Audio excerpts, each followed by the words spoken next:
Está começando mais um episódio do podcast Agro Depende, o podcast do universo agro, do mundo do agronegócio. Antes de iniciarmos a apresentação da mesa, gostaria de convidar todos vocês que participem da nossa pesquisa que a gente está fazendo para entender um pouco mais você, que é o nosso público, para entender um pouco mais os conteúdos que a gente deve trazer aqui para vocês. Então, é extremamente importante que vocês participem aí e respondam essa pesquisa para nós. E como eu tinha uma amiga minha que falava assim, eu nunca te pedi nada, então vai lá e faz isso aí para nós que a gente está pedindo aí para vocês. Antes de iniciarmos aí a apresentação na mesa, gostaria também de agradecer a Grace, né, que era a nossa colega de faculdade, que semana passada, essa semana nós estávamos conversando no grupo lá dos formados, né, e surgiu a ideia de a gente gravar um episódio com o professor Diego. Ela falou, mas por que vocês não gravam aí um episódio com o Diego Foman lá? E aí a gente lembrou de chamar o professor pra gente falar um pouco sobre melhoramento, né, então agradecer aí pela ideia também do episódio. E pra gente relembrar também, né, fazia bastante tempo que a gente não via o professor, não conversava, então agora temos aí essa oportunidade. Então, iniciando a apresentação da mesa de hoje, meu nome é Eduardo Sebastiani. Meu nome é Cassiano Sartor-Decker. Professor, se apresenta para o público aí. Meu nome então é Diego Foman, agradeço o convite aí do Cassiano e do Eduardo, é um prazer revê-los hoje como colegas, né, há um tempo atrás como alunos, então é sempre uma satisfação poder estar nesses momentos aí de discussão, de agregação de conhecimento aí na área agronômica. Show de bola. E a ideia é a gente falar um pouco então sobre o melhoramento, né? A questão do melhoramento vegetal, que foi uma das matérias que o professor aí deu para nós, e também desenvolveu um trabalho lá na faculdade onde a gente estudava, que era no CETREM, que era junto com o Molinho e com o Painço, principalmente, né? Principalmente com o Painço, se eu não me engano, que começou a desenvolver, melhorar, vamos dizer assim, os materiais, os indivíduos, né? Porque a gente não tem uma planificação, vamos dizer assim, variedades em si, para ser plantados desses dois. Então era uma oportunidade de desenvolvimento e que trazia muito os conhecimentos, o dia a dia do que acontecia nesse melhoramento para nós na aula. A gente achou bem interessante chamar o professor para explicar um pouco isso, porque muitas vezes a gente fala de melhoramento, o pessoal está muito ligado com biotecnologia, né, hoje que está mais forte, só que existe muito antes disso, né, que o melhoramento entra para realmente a gente melhorar os indivíduos, né, as plantas, as culturas que a gente quer multiplicar em virtude da humanidade, vamos dizer assim. Então a ideia é a gente dar uma conversada de como funciona, como é feito esse melhoramento, como ele também acabou auxiliando toda a humanidade hoje em dia, né? A gente conseguindo ter altas produtividades. Então a ideia é a gente dar uma conversada e tentar entender o porquê a gente precisa fazer o melhoramento, né? E como isso nos auxilia aí no dia a dia, na agricultura como um todo. Para iniciar, acho que seria interessante, professor, tu dar uma comentadinha dessa experiência que tu teve lá na CETREM, não ficou muito tempo lá com nós, logo saiu e foi para o FSM. Hoje tá dando aula aí de grandes culturas, se não me engano, né? Mas acho que é interessante explicar um pouquinho essa contextualização daquele trabalho que foi feito lá, até para a gente entender fora das grandes culturas, vamos dizer assim, acabam sendo grandes culturas também, mas fora das culturas principais, que é o milho, soja, né, para a gente entender essa questão mais primitiva, entre parênteses, né, sem a biotecnologia e tudo mais. Perfeito. Bom, vamos lá então. O legal do conhecimento é que a gente nunca esquece, né? O conhecimento, uma vez adquirido, ele fica na nossa memória e mesmo a gente não está trabalhando atualmente com melhoramento, mas a gente lembra dos princípios, né, de alguns pontos chaves aí que a gente estudou durante parte da carreira acadêmica. Bom, inicialmente eu gostaria de fazer uma deferência que é muito importante. O professor Marcos Garrafa, juntamente com ele a gente propôs, né, esses estudos, né, essa parte inicial do melhoramento com a cultura do linho e com a cultura do painço. Então, o Marcos foi um idealizador aí que incentivou a gente bastante nessa fase e fico muito contente que após o período que eu vim para Santa Maria, dar continuidade ao meu doutorado, teve uma continuação desse trabalho, né? Eu fico muito contente que isso teve um andamento, tá? Mas fazer essa deferência ao professor Marcos, que é uma grande pessoa, né? Um grande profissional também. Foi meu professor quando eu cursei técnico em agropecuária em Presemaito, com muito orgulho, então tem boas recordações desse período. Bom, o melhoramento genético, como você comentou, Cassiano, ele tem uma ligação com a história da humanidade, né? Se a gente for buscar lá nos meios primitivos, né?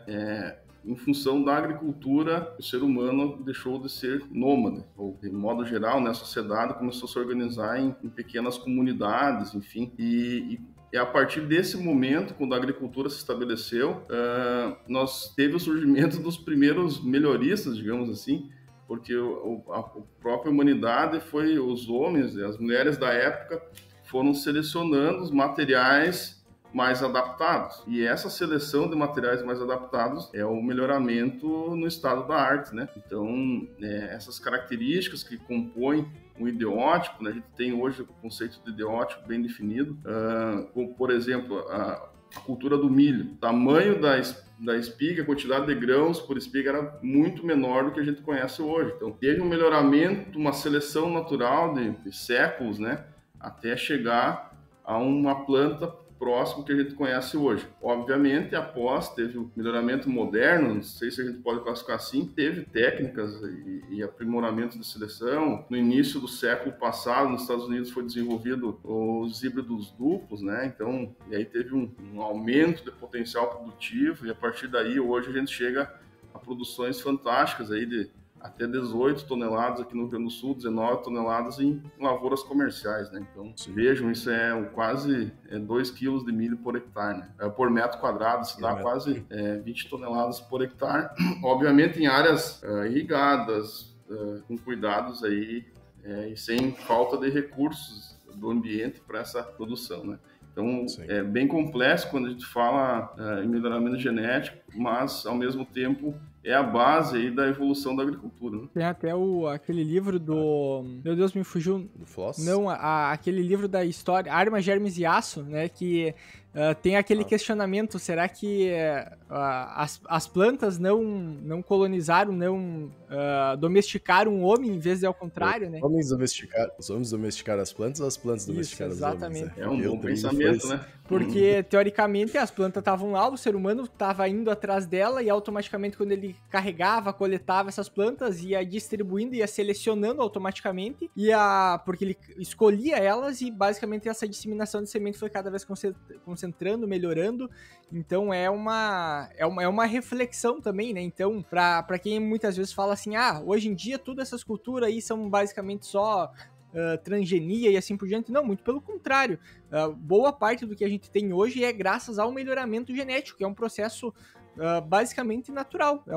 É um processo natural de melhorar e buscar os indivíduos mais aptos ali para se atingir aquele objetivo que a gente quer, né? Sim. Essa seleção, ela tem um lado que aumenta o potencial de produtividade por hectare, né? Isso ocorreu muito acentuado nos últimos anos, nas últimas décadas. No entanto, a gente perde um princípio que é básico para o melhoramento genético, que é a variabilidade genética. Então, se nós pegarmos a cultura do milho há 50 anos atrás, nós tínhamos uma variabilidade genética muito grande entre regiões, produtores cultivavam, os agricultores cultivavam diferentes materiais, variedades de polinização perto, né?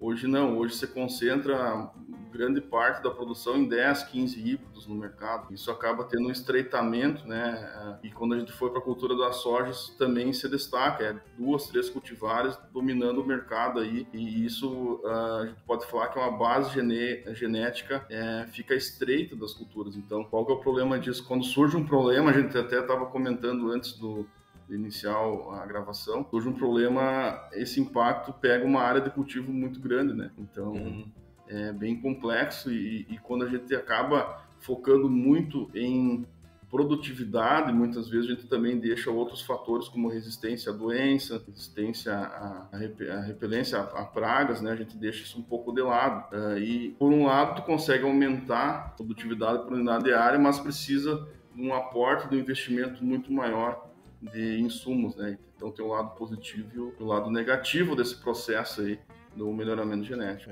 Aquela, até trazendo um exemplo, né, que comentam que a banana pode entrar em extinção a qualquer momento, porque tu só tem clones, vamos dizer assim, basicamente, E se bater uma uma doença mais específica que ela não consegue se defender, que vai matar, provavelmente extingue tudo, né? E que nem tu comentou muito bem. Acho que entra também na parte das culturas que a gente desenvolve ligado a esse banco genético.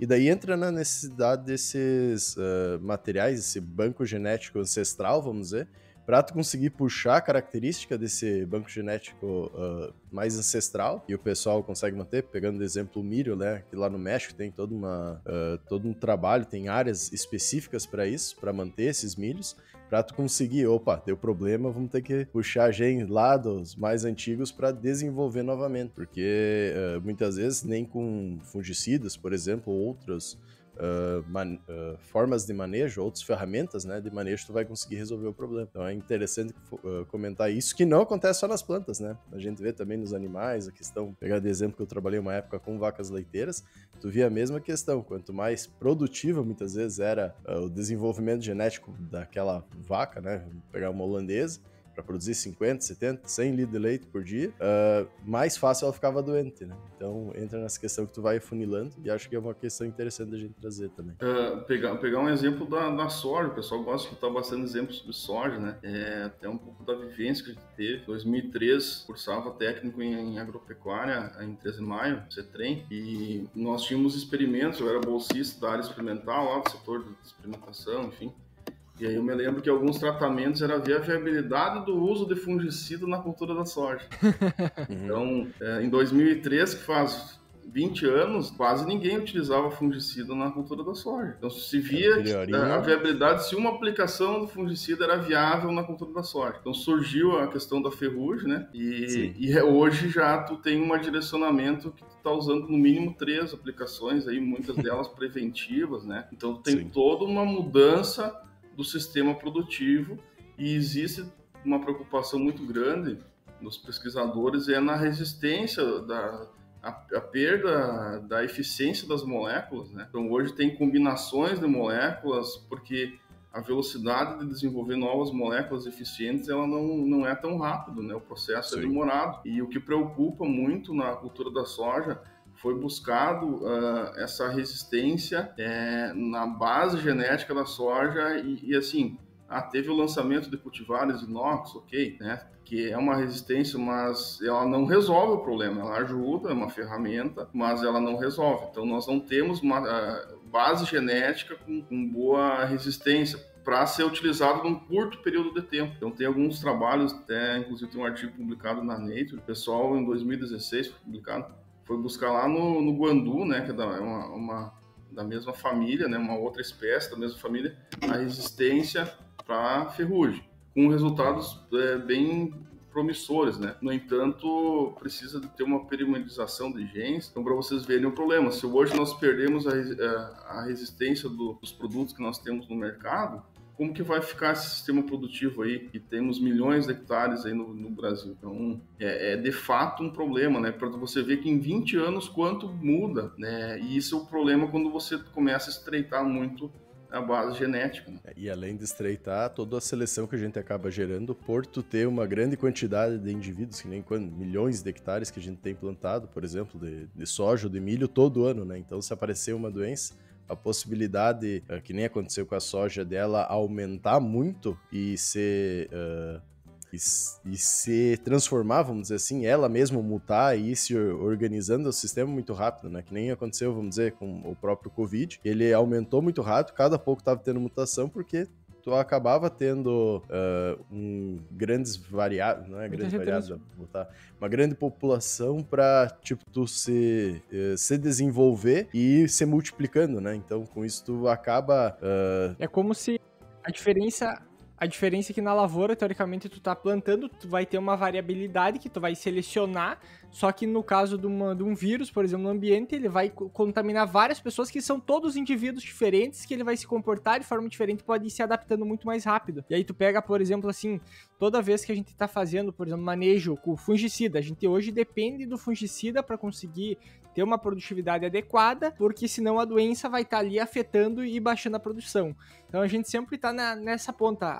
O humano, o homem vai lá e desenvolve uma ferramenta para conseguir controlar algo vindo da natureza, e a natureza vai lá e equilibra novamente. Então tu sempre vai ter um equilíbrio por parte da natureza dentro daquele sistema. Então é uma corrida, né? É uma corrida não. O final dessa corrida aí nunca vai ser bom, né? Mas a gente sempre tem que tentar ir buscando a melhor maneira de levar isso com essas ferramentas que a gente tem, porque senão logo não vai ter ferramenta nenhuma, e aí entra aquele negócio que tu comentou. Hoje tu pega uma variedade só, ou as principais variedades do mercado, quase todo mundo planta as mesmas. E até eu lembro que o Garrafa comentava isso, né? Que quando todo mundo começa a plantar essa variedade de aveia, eu paro de plantar e vou para outra. Então sempre de buscar alguma diferenciação, porque quando tu tem um problema, o problema é cada vez mais generalizado. E vamos lá, não só com relação a material genético, mas a culturas também, por exemplo. Hoje o sistema de produção para proteína e óleo vegetal tá baseado na soja. Tá? Sim. Qual que é o problema? A soja e vai continuar sendo nossa principal cultura, mas nós poderíamos investir em outras culturas para diversificar esse sistema. Temos exemplo a canola, que pode substituir a produção de óleo, a questão do farelo também para proteína. Temos a questão do próprio linho, né, que é uma cultura que está esquecida aí em muitas regiões, que teria potencial de produzir óleo de excelente qualidade, produzir um farelo também com alto teor proteico. Então, vamos lembrar, a história ensina nós, né, pessoal? A grande crise que teve na Inglaterra lá, que muitas pessoas morreram de fome.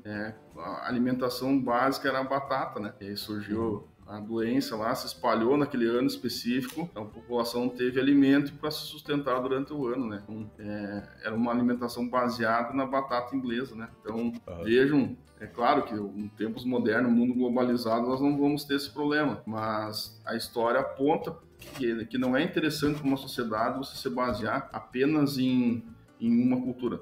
Por exemplo, soja hoje representa mais de 90% do mercado de óleo, de proteína vegetal, né? Proteína. Então, quem sabe se baixasse para 80%, já teria uma diversificação um pouquinho maior, né? Então, nós como profissionais da área, a gente sempre tem que defender a diversificação, ter mais culturas dentro do sistema de produção. Então, isso é importante. E isso acaba auxiliando até a possibilidade de fazer uma rotação de culturas correta, né? A gente diminuir também a quantidade de doenças, vamos dizer assim, que tu acaba tendo, a pressão de doenças que tu acaba tendo, por exemplo, na própria soja. Mas tem que nem tu comentou, ter esses outros essas outras culturas para possibilitar isso e a necessidade do melhoramento vegetal até mesmo, dessas outras culturas para tu ter um maior rendimento, muitas vezes, e viabilizar, além de toda a parte de mercado, né, que a gente não vai entrar, mas tu viabilizar uma produção cada vez maior no desenvolvimento e estudo também dessas culturas, porque a soja a gente consegue produzir o que produz hoje, muito ligado ao desenvolvimento, melhoramento vegetal que teve, né? E muitas vezes essas outras culturas, quem sabe a gente não está atingindo um potencial tão grande por falta desse trabalho, esse desenvolvimento também. Mas aí entra aquela questão só da demanda do mercado, né? De tu ter um motivo para plantar, porque a gente fala assim pro produtor, tem que diversificar as culturas, mas ele não tem mercado para vender aquela cultura, também acaba limitando. Então, sempre tem que ter alguns incentivos que entra, que nem da parte lá de melhoramento, de tu ter uma cultura regulamentada, por exemplo, para te conseguir seguro ou algo assim também do tipo, né? Então, sempre tem que ter essa sinergia de todo o mercado para funcionar. Perfeito. Eu gostaria de mudar aqui, eu vou fazer umas perguntas para nós continuar aqui. Vamos lá. Por que nós não temos mercado? Porque não tem uma demanda, digamos assim. Tá, mas essa demanda ela não existe por falta de interesse das pessoas ou por falta de disponibilidade de produto?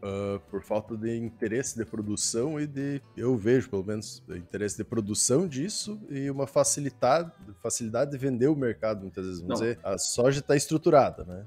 O mercado. E daí tu vai pegar essas outras menores culturas, muitas vezes tu não tem uma garantia de venda tão fácil, uma facilidade mais quase. Tá, mas vamos lá.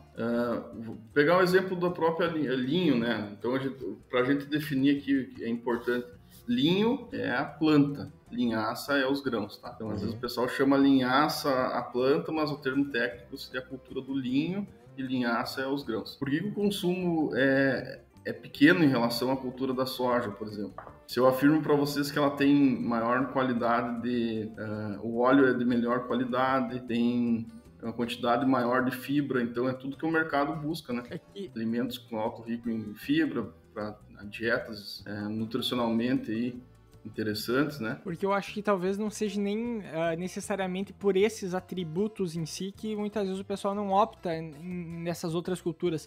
Vamos pegar no caso da soja. A soja começou todo o desenvolvimento dela principalmente para dar de comida para os porcos, né?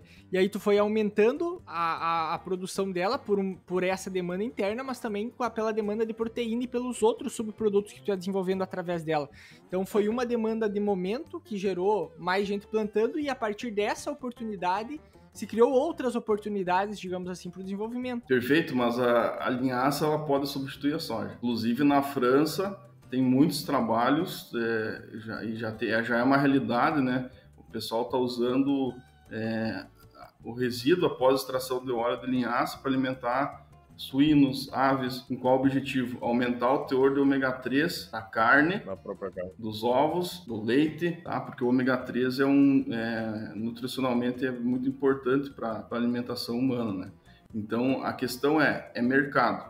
Assim como o produtor muitas vezes opta por não cultivar o linho, a produção de linhaça, por não ter o mercado, às vezes as indústrias elas focam apenas na soja pela facilidade de compra, né? Então é aquele dueto. Bom, tu tem produtor que não quer investir sem ter uma garantia de compra e a indústria não quer investir lá num silo para receber e processar pela baixa produção. Então falta, quem sabe, até iniciativas, né? Empreendedorismo nessa área. Porque hoje a gente vai buscar, eu comprei um tempo atrás 250 ml de óleo de linhaça a 16, 17 reais. Isso dá 70 reais quase o quilo, ou litro, né? Então é muito caro para o consumidor, né? Para nossa renda que nós temos aqui no nosso país consumir isso. Mas a gente percebe que tu poderia ter um custo muito menor se tivesse uma produção maior em escala, entendeu? Então falta um pouco desse empreendedorismo. Então, da mesma forma que o produtor quer um mercado já estabelecido, a indústria também quer uma produção estabelecida. Por isso que às vezes tu não sai tanto da cultura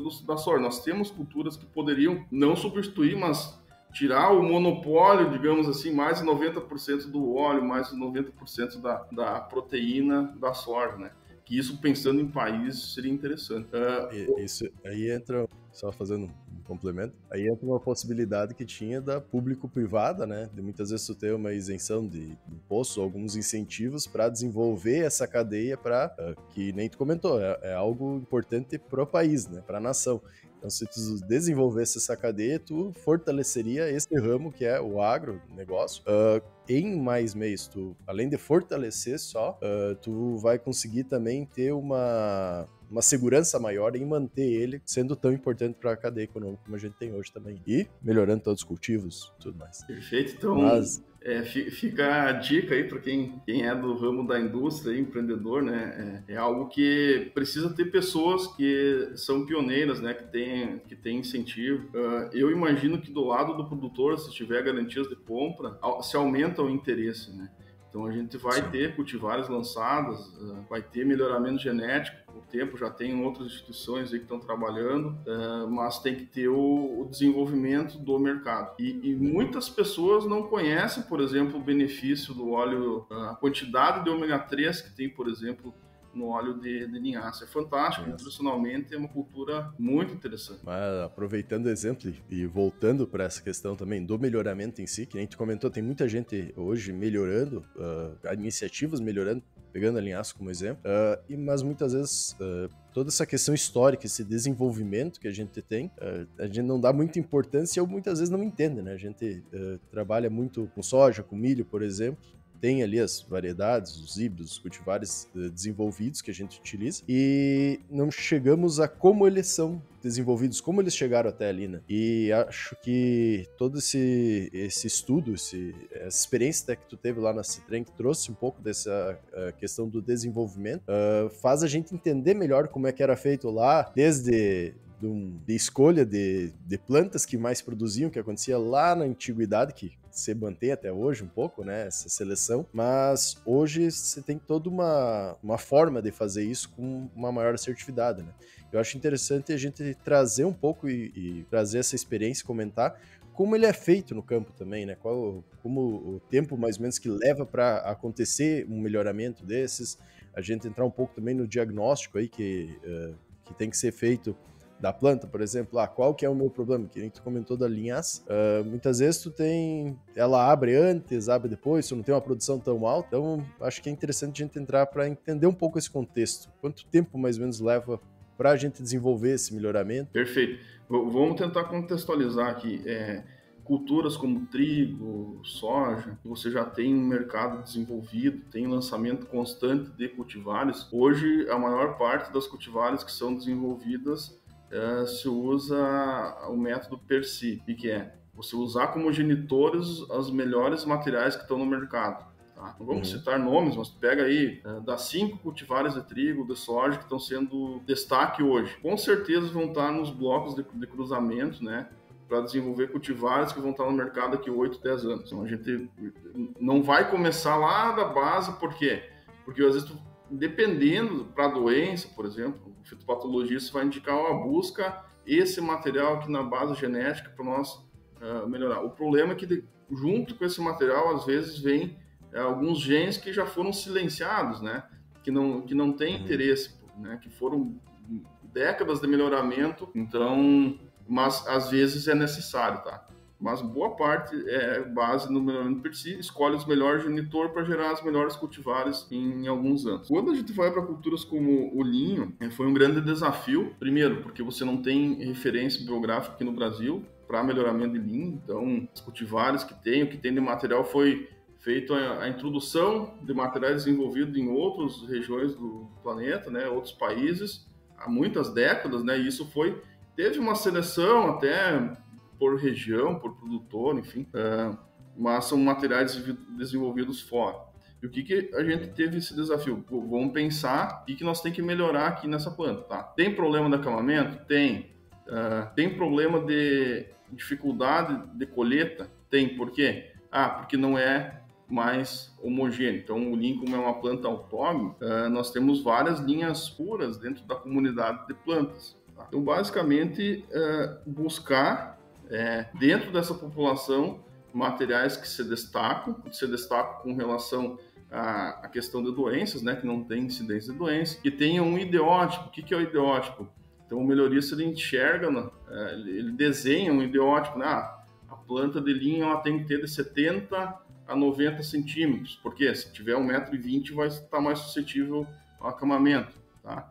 Ela tem que ter uma boa relação de cápsulas com folhas. Então, também é interessante, que a gente fala índice de colheita, né? Então, basicamente, também a gente tem que lembrar de um fator importante. Como a gente estava formando em 2000, só para mim não me esquecer do ano, 2014, né? A gente iniciou esse trabalho, foi até 2015, buscar a variabilidade genética. Quem sabe, naquele momento ali, não era o momento tanto de selecionar, mas de criar um pouquinho, de selecionar um pouquinho a variabilidade genética. Então, foi selecionado linhas com maior altura de planta, linhas com menor altura de planta, linhas mais precoce, plantas mais tardias, com ciclo um pouquinho maior. Tem uma questão que ainda não está clara para mim, a questão da ramificação lateral. Tem materiais que tinha plantas que não ramificavam lateralmente e outras ramificavam. Então, eu busquei, nesse trabalho inicial, priorizar também a variabilidade genética. Claro que uma planta que tu olhava assim, ela tinha porta, ela tinha folha, ela tinha massa seca, mas ela não tinha quase cápsula. Bom, aí não selecionei, né? Então, foi todo... E aí, muito legal, porque a gente tem que ser criativo, né? Pensei horas, assim, dias, como que eu vou selecionar isso no campo? Então, tinha uma área lá de não sei quantos hectares, alguns hectares de linho, né? E aí a gente visitava com frequência essa área e tinha que pensar em estratégias, né? Aí eu desenvolvi estratégias com relação à cor, né? Fitas, amarrava na planta para identificar materiais precoces, materiais tardios. Então, a gente também pensou nessa parte. E aí, no segundo momento, a gente semeou, isso já na área experimental, né, próximo aí à sede, né? Então, cada planta, uma linha separada, para tentar identificar dentro dessa variabilidade genética inicial quais que teriam potencial de ser linhas puras. E o que estivesse segregando, bom, aí tem que abrir, né, para abrir para ver até chegar nas linhas puras, né? Então, vocês lembram lá das aulas de melhoramento, tem autógonas, tem algumas gerações até ela começar a se tornar homogêneo, né? Então, basicamente é isso, a gente buscar essas características que o mercado busca, né? Então, o melhoramento demora aí, perguntou em tempo, de 8. Soja, hoje o pessoal consegue com menos tempo, porque geralmente vai nessas regiões próximo, mais ao norte do Brasil, onde consegue fazer, em caso de vegetação, até 3 ciclos por ano, né? A linha do Equador lá. Então, tu consegue avançar mais rápido, né? No mínimo 2 gerações, tu ganha tempo do que tu, tradicionalmente, uma geração por ano. Então, mas geralmente aí uns 10 anos tem a parte de registro final, e mesmo tu selecionando o material superior, registrando, tem que ter uma quantidade mínima de semente para tu lançar o cultivar no mercado, né? Porque tu tem que ter uma produção mínima para atender alguns produtores que multiplicam essas sementes, né? Então tem toda uma logística que vai na sequência. Então, primeiro, eu acho que o maior ganho que nós vamos ter nesse período inicial, até não é o foco maior na produtividade. Eu acredito que vai ter um ganho sim de produtividade, mas tu vai ter um ganho na qualidade final ali para a colheita. Então, nós não temos produtos registrados para dessecação na cultura do linho, então tu tem uma perda muito grande no momento da colheita. Se você tiver uma maturação homogênea, tu já ganha muito só em reduzir perdas, tá? Pensando no melhoramento, o que pode se pensar numa segunda fase do programa?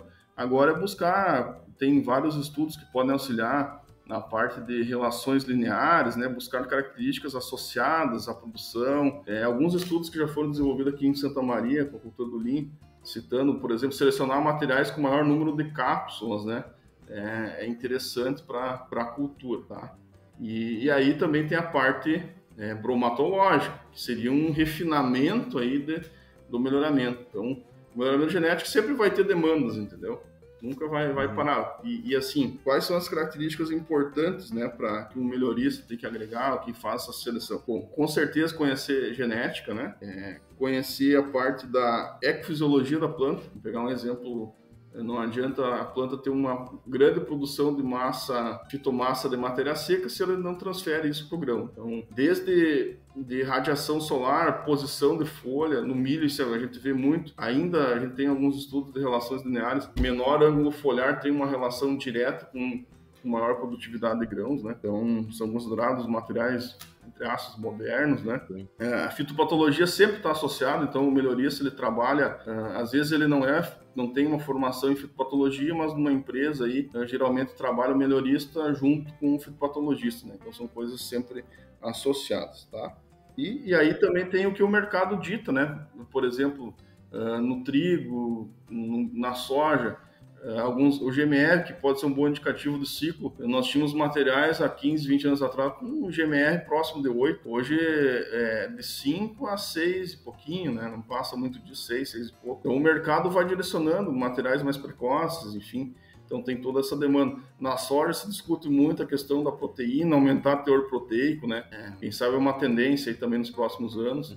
Tá, mas é bem interessante, não tem uma resposta pronta, né? É uma resposta complexa, né? Dentro das áreas da agronomia, o melhoramento é uma das áreas mais complexas e mais interessantes também. Mas eu acho que é interessante isso que tu trouxe da experiência, né? Que faz a gente entender um pouco das etapas que são buscadas, né? Que nem tu comenta do exemplo do linho, muitas vezes a gente fica... Do linho, painço até mesmo, mas do linho que foi mais específico, a gente observa que não é só a produção, isso tu comentou, acho que é bastante interessante a gente trazer. Muitas vezes a gente foca muito pensando só na produção, mas esquece toda essa variabilidade que tem anterior a ela, né?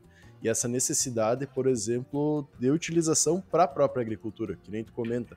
O linho, qual que é o principal problema dele? É a hora de colher. A gente não consegue dessecar porque não tem produto, a princípio, né? Tipo, se fazer tá meio fora da lei, sei que às vezes é realizado, mas tu não tem essa planificação, e isso é muito importante para a agricultura em si, né?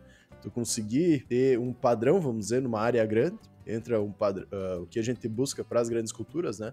Tem uma planificação tanto da área na fertilidade quanto das plantas, né? Para tu conseguir fazer os manejos e viabilizar, vamos dizer assim, os manejos a serem desenvolvidos, o desenvolvimento da cultura e colher o máximo possível de grãos. E com isso, muitas vezes, se esquece, que nem essa parte do Lean, que o principal problema que tu quer resolver nesse momento, além da produção, entra nessa parte da colheita, né? Então, tu vê um desenvolvimento que não tá ligado somente à produção. E daí entra nas outras partes que a gente comentou, de doenças que às vezes é desenvolvido na própria soja inox, que tu pegou um exemplo, né? Que é uma ferramenta a mais, mas na contextualização geral do que precisa ser observado para chegar nisso. E a dificuldade também que, quando tu não tem uma pesquisa tão desenvolvida, que é o exemplo do Lean, daí tu tem que observar toda essa questão de variabilidade genética do início, para tentar entender esses indivíduos, e daí sim tu começar a ter, no caso, não seria gerações puras, agora me fugiu o termo, linhagens puras, e daí tu vai conseguir sim colocar isso no campo e ter plantas muito semelhantes naquela enormidade que parece ser pouco, né, 1 hectare, mas quando tu vai pegar e observar a fundo, é uma quantidade de área muito grande. Até um questionamento que talvez mais alguém tenha dúvida é o que seria classificado como uma linhagem pura, porque tu tá ali selecionando e tu vai encontrar o que seria essa linhagem pura em si, o que caracteriza nela. Bom, lembro que a gente comentou nas aulas lá o que é uma planta autógama, né? Que ela tem a capacidade de autofecundação. Então, pegar um exemplo da soja, que é clássico, né, uma autógama. Quando ela tem a abertura da flor, ela já está fecundada. Então, claro que isso ocorre em 98%, 99%, vai depender até de cultivar, formato de flor e tal. Mas vai ter a troca ali de 1%, 2% de variabilidade genética, os próprios insetos ajudam nessa troca, mas ela tem essa capacidade de autofecundar, tá? O que acontece? Quando você realiza, né, o cruzamento de duas materiais, duas plantas, né, vai ter uma segregação, vai ter uma variabilidade genética nesse indivíduo, né? Então, isso demora algumas gerações até se estabilizar, até o que a gente chama no numeramento de linhas puras. Então, se tu pegar uma cultivar de soja, de trigo, recém-lançada, pode considerar que ali tu tem uma homogeneidade, porque é descendente de uma única planta. Claro que se você for, que nem o Cassiano comentou, 1 hectare é muita planta, né? Tem 300 plantas por metro quadrado, transforma isso para 10 mil metros quadrados, né? Então, ali dentro vai ter alguma variabilidade já surgindo. Então, se essas cultivares ficam muito tempo no mercado, em 10 anos, por exemplo, tu já começa a ter outras cultivares dentro, outros materiais com potencial de se tornar cultivares dentro dessa comunidade de plantas. Então, se tu tinha 99% de pureza, cada geração tu vai diminuindo, né? Pela própria cruzamento que começa a ter dentro dessa população, dessa comunidade de plantas do céu vegetativa. Hoje, voltando para a questão de característica de planta, hoje não tem um consenso, basicamente, porque se a gente entende que uma folha ereta, uma folha menor, uma planta de menor estatura, menos vegetativa, é mais interessante pensando em soja, é mais interessante para mim produzir mais, e aí tu encontra variedades no mercado que tem uma folha extremamente grande, ou plantas com um porte extremamente grande também, entrando ainda no mercado de certa forma. Não necessariamente cada melhorista, digamos assim, ou quem está trabalhando com isso, vai elencar o que é mais importante, basicamente, quando está fazendo o melhoramento. Isso, basicamente isso. E se dentro desses materiais superiores também se busca explorar a variabilidade que existe entre materiais superiores, né? O que a gente pode pensar, e pensando na fisiologia, pensa comigo, alta área foliar é importante? Sim. Até sim. Um ponto, até sim. 4:1 ali, que é, como é que é a índice da área foliar. Vamos lá, tem vários estudos que apontam, né, aumentou a área foliar, tem uma relação direta com o aumento de produção, correto? Mas se nós tivermos 30, 40 dias de falta de água no período crítico de enchimento de grão, será que é interessante ter tanta área foliar? Só que daí aí tem outro ponto, não é necessariamente a área foliar, é a área foliar fazendo fotossíntese, basicamente, levando energia para a planta, porque eu posso ter 8 lá índice de área foliar, mas eu tenho um monte de folha que não tá pegando nem luminosidade, daí tu aumenta a incidência de doença, tu cria um microclima ali, basicamente, então tu ocasiona outros problemas também. Então, claro, quanto mais área foliar... Essa energia fazendo respiração. Quanto mais área foliar, melhor. Só que daí talvez tu teria que ter uma uma distribuição espacial diferente daquelas plantas. Por exemplo, tem uma planta que tem folha maior, ela dá muito mais área foliar, talvez teria que ter, um espaçamento entre linha maior e o número de plantas menor também na linha, né? Aí entra aquela questão, como é que tu equilibra toda essa conta. Tá, eu vou fazer uma observação aqui. A gente trabalha com pesquisa há mais de 10 anos, né? E o pesquisador, de modo geral, ele acaba desenvolvendo um olhar diferente sobre as plantas, né? Sobre as cultivares, enfim. Com o tempo a gente vai treinando. Então, não vou falar o nome da cultivar, né? Por questões comerciais, enfim.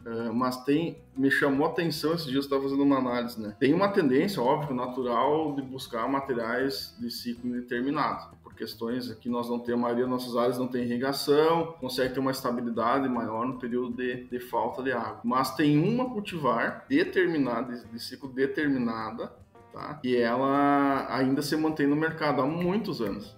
Mas ela tem uma estrutura de planta bem diferente. Ela consegue ser eficiente nessa interceptação da radiação, ela tem pouca ramificação lateral, né? Então, tem que aumentar um pouquinho a densidade de plantas, mas ela tendo disponibilidade de água, por exemplo, uma área irrigada, ela produz muito bem.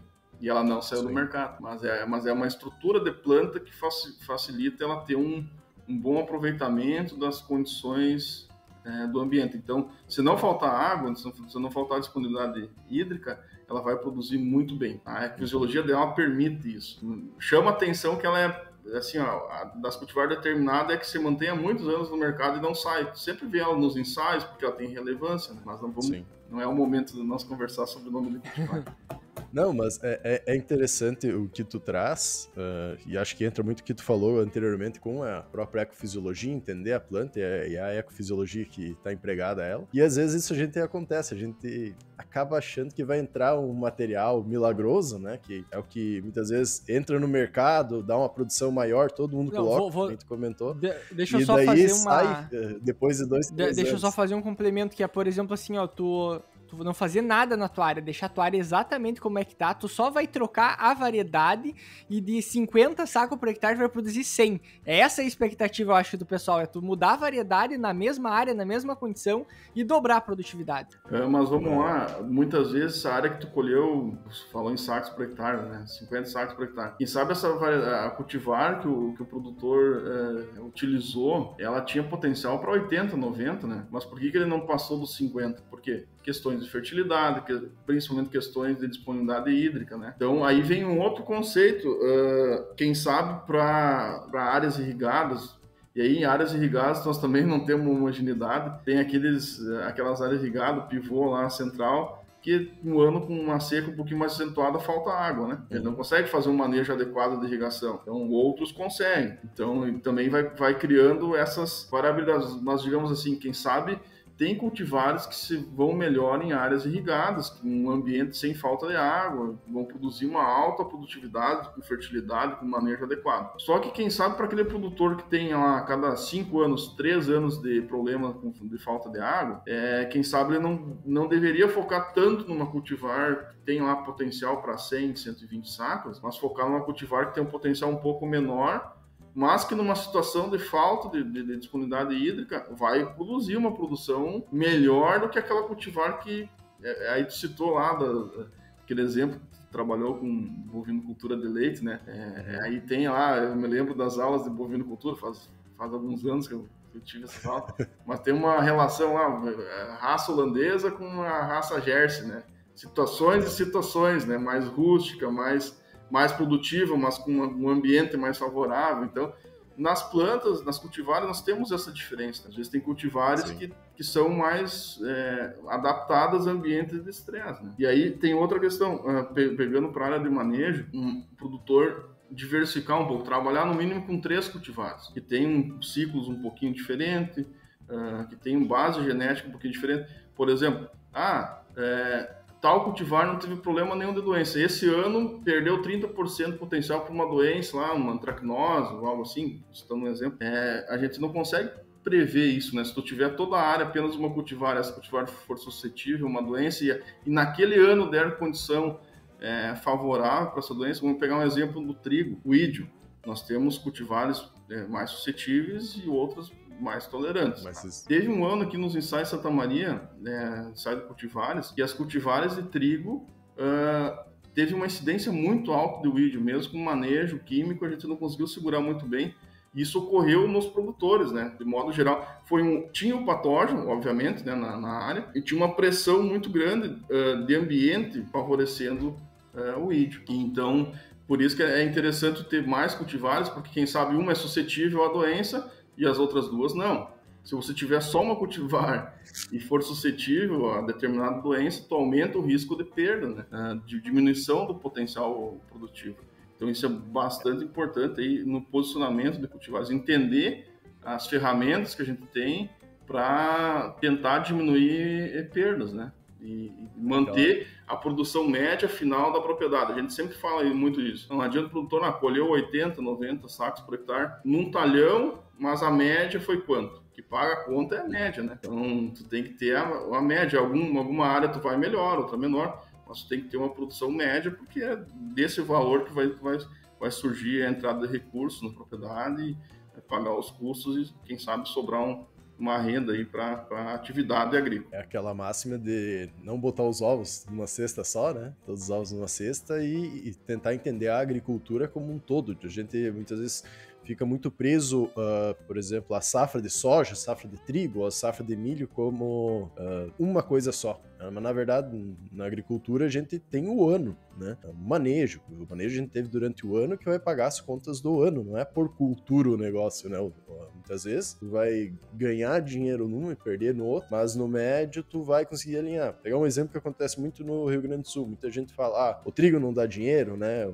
Muitas vezes entra nessa questão. Só que o manejo do trigo, muitas vezes que tu consegue empatar ou perder um pouco, possibilita um ambiente mais adequado para a cultura da soja posteriormente, entrar num campo mais limpo, tu conseguir desenvolver um pouco mais a próxima cultura que é a soja, né? Então tem essa questão e que entra um pouco também no que a gente estava conversando do desenvolvimento, eu vejo pelo menos, porque essa questão da ecofisiologia, de entender a planta, né, de todo esse desenvolvimento, esse melhoramento que ocorreu anteriormente, nos dá ferramentas. E essas ferramentas que foram desenvolvidas e muitas vezes que vai ser norteado a qual vai ser maior produção, vai ser uma resistência maior, essas características buscadas no melhoramento nos dão mais ferramentas para a gente utilizar. Então tem a necessidade da gente entender como é que é essas cultivares criadas, né, essas ferramentas, para a gente conseguir botar melhor na nossa lavoura e ter melhores resultados. Porque uma coisa a gente não pode esquecer que, como o melhoramento também faz parte, que é da agronomia, ela é totalmente diversa. E a gente precisa entender ambiente, precisa entender solo, fertilidade, a própria planta que tu vai colocar lá, para ver como ela, que melhor se adequa ao meio que tu tá colocando. Então, que nem tu comentou muitas vezes, o cara vai ter um solo com baixa fertilidade, onde é que ele não faz rotação, que ele não tem uma questão no solo estruturado, nada vai adiantar de tu colocar o melhor desenvolvimento que tu teve no melhoramento genético, pensando em produção, sendo que o problema dele é rusticidade. Então entra nessa questão de uma observação do problema como um todo, né? E que daí tu consegue realmente fazer esse melhoramento na ponta, que tu consegue realmente desenvolver. Que nem tu comentou anteriormente a parte do milho, lá no início do episódio, foi uma revolução esse desenvolvimento que teve a partir aí de 2000, 2005, e conseguiu ter variedades, teve híbridos que têm um potencial produtivo muito mais alto. Só que isso não veio do nada, né? Teve todo um estudo, um desenvolvimento, uma tropicalização, dá pra se dizer, não sei se entraria por causa que vem já do México, né? A base, vamos dizer, do milho, mas tu vê que tem um manejo a ser desenvolvido para tu conseguir botar, por exemplo, do milho mais plantas por hectare. Daí entra na parte da arquitetura que tu busca, né? Uma arquitetura que vai conseguir entrar mais sol, fazer mais fotossíntese, e com espigas maior, então onde é que vai ser concentrar todo o amido. Então a gente vê que como no agro, tudo acaba dependendo, né? Já veio o nome do podcast, agro depende. Tudo depende, mas depende por causa dessa complexidade que existe, né? E essa complexidade que existe nos dá tanto vantagens, que entra na parte que a gente não depende só de algo, de um material específico, como também desvantagens que cada vez mais a gente tem que estudar, tem que entender melhor como tudo funciona para conseguir organizar todo esse complexo e ter lá no final a produção, que é o que a gente busca para, que nem tu comentou, pagar as contas, e também a gente não pode esquecer possibilitar alimento e insumos aí para toda a humanidade, toda a indústria. Eu tô anotando aqui, só para finalizar alguns assuntos aí que a gente iniciou, tu comentasse da diversificação de culturas, né? Tu citou a cultura do trigo. Como que foi para aqui no Rio Grande do Sul o último ano, não o atual, o anterior? Como é que foi a cultura da soja, como foi a cultura do trigo? Mal.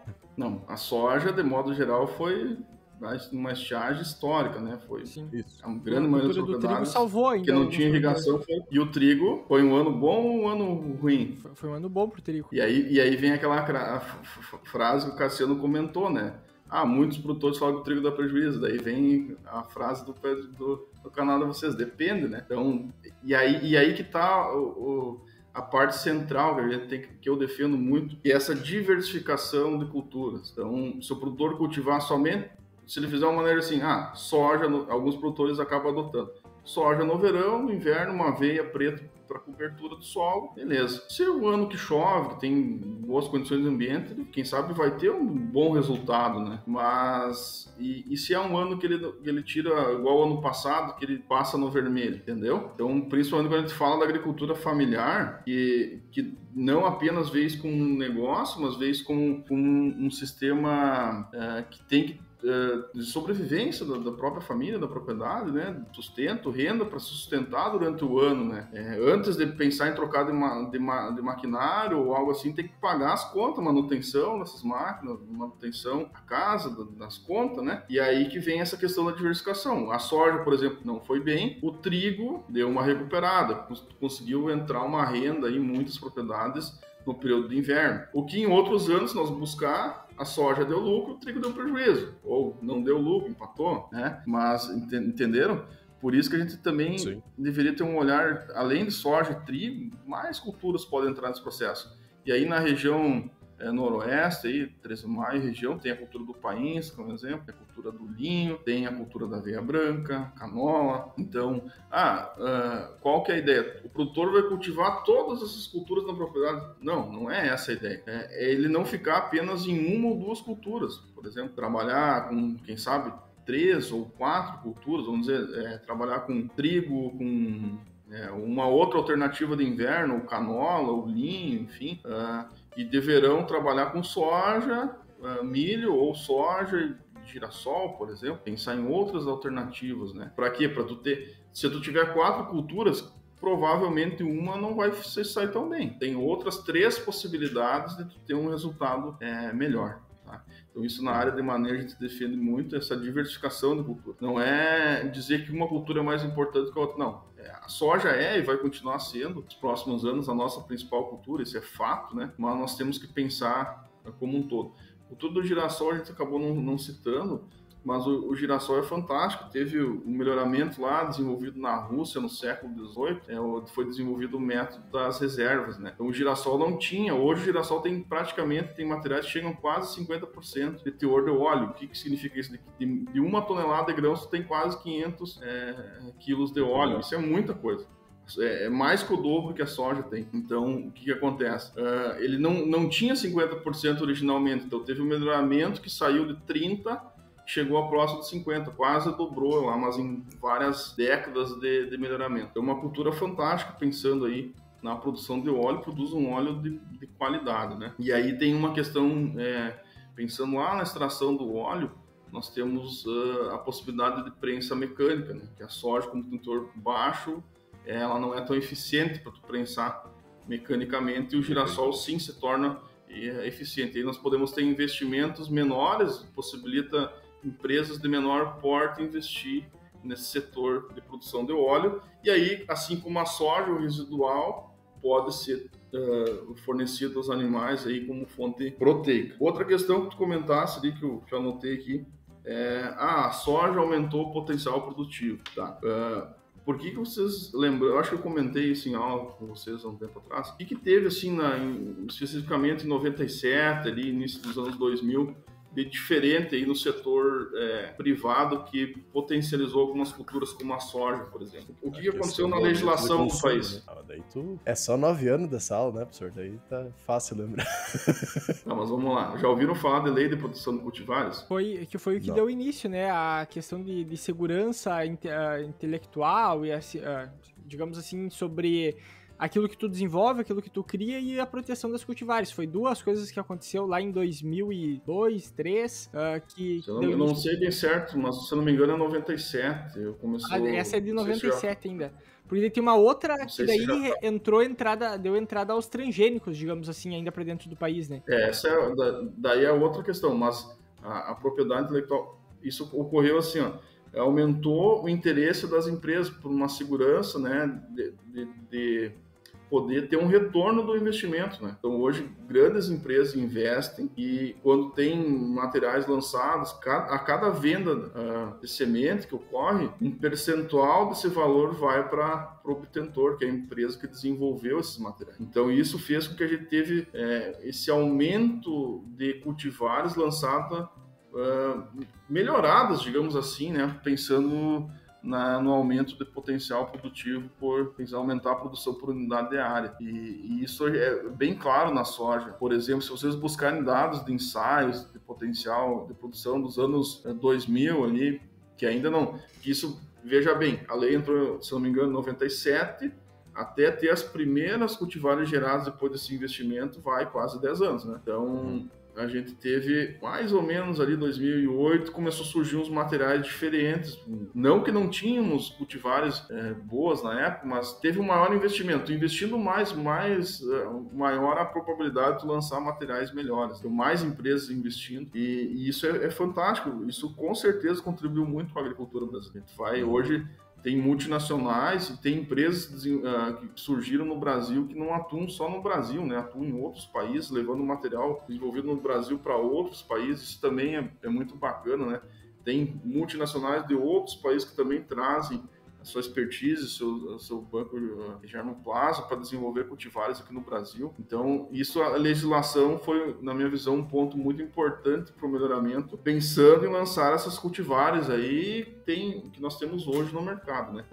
Professor, mas não teria um aumento de potencial produtivo se não existisse a lei? Quem sabe teria, mas não seria tão rápido esse processo, vocês estão entendendo? Então, o que acontece hoje? A gente vê que eu vejo que se ganhou muito na seleção desses materiais. Então, tem várias empresas que são líderes aí nos seus segmentos, trabalham com melhoramento, que conduzem experimentos em 50 até mais locais em nível de Brasil. Vocês imaginem o quanto que tu aumenta na tua seleção, tu selecionar em 50 ambientes do que tu selecionar em 10 ambientes ou 5 ambientes. Por quê? Porque daí tu começa a ter uma variabilidade de solo, tu começa a ter uma variabilidade de condições de microclima. E aí, se tu começa a identificar materiais que se destacam bem, que tem uma estabilidade, uma adaptabilidade ampla, a gente fala muito isso na área de melhoramento, tu consegue ter materiais que vão ir bem na maioria das regiões, não em todas, né, mas na maioria das regiões. Então, a gente vê muito isso acontecendo em soja. E o milho é uma questão à parte, porque o milho já existia antes da lei de proteção, a questão do híbrido, né? Então, a empresa desenvolvia as linhagens, ela tem o híbrido dela. Então, isso já existia antes com o milho. Mas para soja e trigo foi fantástico, e outras culturas, obviamente, essa lei aí, essa atualização na legislação. Sim? Eu ia comentar só que a variabilidade, a variedade do ambiente, do local que está sendo produzido é apenas uma variável dentro de todas as outras. Então, tu consegue, às vezes, migrar uma mesma variedade e testar em outros locais também, porque o clima, a altitude, por exemplo, a localização em si é um fator dentre outros milhares que se tem, né? Ele tem bastante relevância, mas é um dos fatores. Sim, só que quando você tem...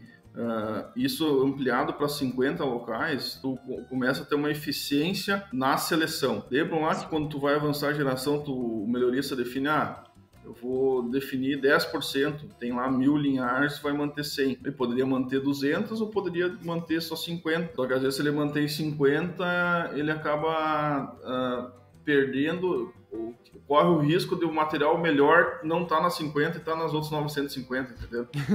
E isso vai para a ponta, tem lá 20, 30 linhagens, Dessas 20, 30 ainda sai só uma ou duas cultivar, do que já foi selecionado de milhares, né? Então, sim, por isso, quando você aumenta o número de locais, e aí é fantástico, hoje as máquinas que o pessoal das empresas, setor de experimentação das empresas tem, colhedoras importadas, semeadoras com alta tecnologia. Então, a experimentação melhorou muito a seleção. É uma ferramenta que está ajudando muito as melhorias. Isso não é tão antigo, isso vem de alguns anos para cá. Isso, se tu parar para analisar as empresas que estão em destaque, elas têm um bom setor de experimentação, estão sendo eficientes também na parte final da seleção. Então, tem que ter o trabalho de melhoria, sei lá, em escolher o genitor, cruzamento. Quanto maior o número de cruzamento, maior a chance de tu ter lá, porque o crossing over lá é um evento único e tal, tem a maior probabilidade de ter esse material superior. Só que não adianta ter essa parte inicial bem feita se não tiver a parte final, que é a de seleção bem feita. Só que isso é um aporte de recursos, né, muito grande. Então, ainda depois de lançar as cultivar, tem os ajustes finos por micro-região, né? Aí posicionar cultivar por micro-região. Tá, mas o que a empresa busca? Busca selecionar materiais que vão bem... tem 10 regiões que vão bem ao menos em 6 ou 7. Isso ele ganha mercado com isso. Então, tem um maior retorno lá, pensando na lei de produção de cultivares também, que tem esse retorno para a empresa, porque a empresa, ela vai investir, ela quer um retorno, obviamente. Por exemplo, hoje a gente sabe que tem todas essas tecnologias novas chegando da parte de melhoramento, por exemplo, a questão de ferramenta como CRISPR, que é edição gênica, editar o gene lá da planta, desligar um gene lá da planta, por exemplo, para ela mudar as características delas. Hoje isso não iria substituir alguma parte já do melhoramento ou facilitaria, aceleraria esse processo a ponto de ficar mais barato e mais rápido em alguns processos? Não, eu vejo a questão de acelerar o processo, tá? Então, tu tendo essas ferramentas de biotecnologia, geralmente elas dão esse suporte para acelerar o processo, aumentar também essa eficiência. Então, isso são tecnologias, né? São caras, então não é poucas empresas que dominam isso, né? Então, tem essa questão. Eu acho que são ferramentas, né? Não substitui o melhoramento clássico. O melhoramento clássico, a experimentação clássica, o melhoramento clássico sempre vai existir. Até porque ela dá a base para o desenvolvimento, né, do melhoramento em si. Isso. Acho que a gente conseguiu abranger bastante o assunto, né? Muitas vezes a gente dá uma saída para um lado, volta, mas é importante até para a gente conseguir contextualizar, entender como se aplica todo esse melhoramento dentro da nossa cadeia, né? Então acho que foi bem interessante a gente trazer esses assuntos ligados também ao melhoramento e ajudam a explicar como a gente utiliza no dia a dia, que muitas vezes a gente não dá muita bola pro próprio melhoramento e ele é um dos que auxilia muito no nosso desenvolvimento, como a Agro ensina. No mais, professor, gostaria de agradecer o senhor a ter disposto tempo aí, sábado de manhã, a gravar conosco, fora do horário comercial, vamos dizer assim. E fala pro pessoal aí um pouquinho do trabalho que está desenvolvendo, pode ficar bem à vontade. Bom, obrigado pelo convite, é um prazer, né, estar nesse debate de qualidade. Eu acho que isso é muito importante para a gente também se aperfeiçoar, porque nós somos aprendizes, né? A gente está crescendo dia após dia, ninguém sabe tudo, a gente às vezes tem um pouco mais de experiência em algum determinado assunto, alguma determinada área, mas somos eternos aprendizes, né? Então isso a gente tem que ter sempre bem claro, né, essa visão. E agradecer então em nome da universidade por ser lembrado aí. A gente é docente aqui da universidade, desenvolve pesquisa aqui na Universidade Federal de Santa Maria. A gente está de portas abertas aí para outros eventos como esse, contribuir aí com essa disseminação, levar o conhecimento também para a população de modo geral.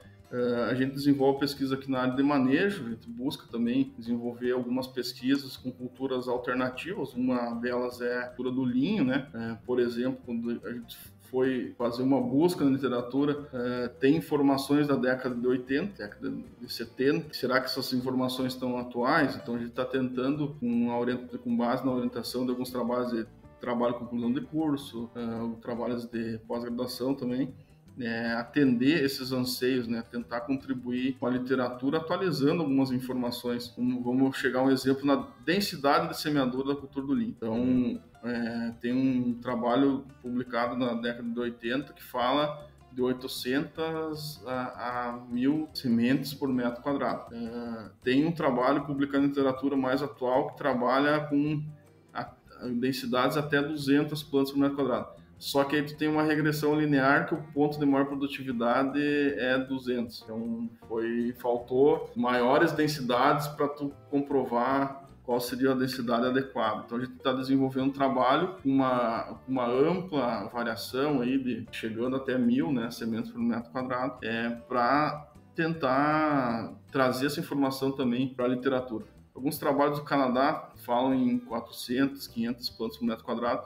Ainda não tenho os resultados exatos dessa pesquisa, a gente vai publicar isso futuramente, mas eu acredito que vai ficar próximo desses 400, 500 plantas por metro quadrado. Tá? Mas é uma atualização, né? Uma atualização importante. Tá? E aí, quando a gente vai trabalhando com essas culturas, dose de nitrogênio, dose de potássio, então quais seriam as doses recomendadas aí?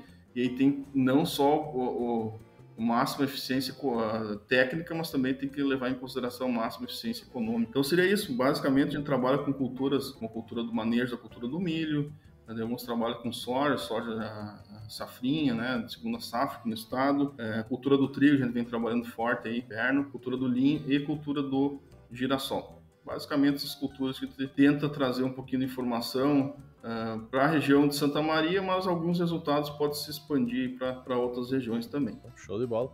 E todo esse trabalho é importante, que nem a gente contextualizou no episódio, né, para desenvolver cada vez mais essas outras culturas que nos dão uma segurança no Brasil como um todo. E até fica um convite aí pra gente gravar um episódio futuro falando, acho, sobre o linho, já que tá sendo todas as atualizações, explicar pro pessoal também sobre a cultura, acho que é um baita assunto aí. No mais, professor, gostaria de agradecer novamente a tua participação, convidar todo mundo também a ouvir nossos outros episódios, nos seguir nas nossas redes sociais, e por hoje era isso. Até a próxima, pessoal. Valeu, obrigado.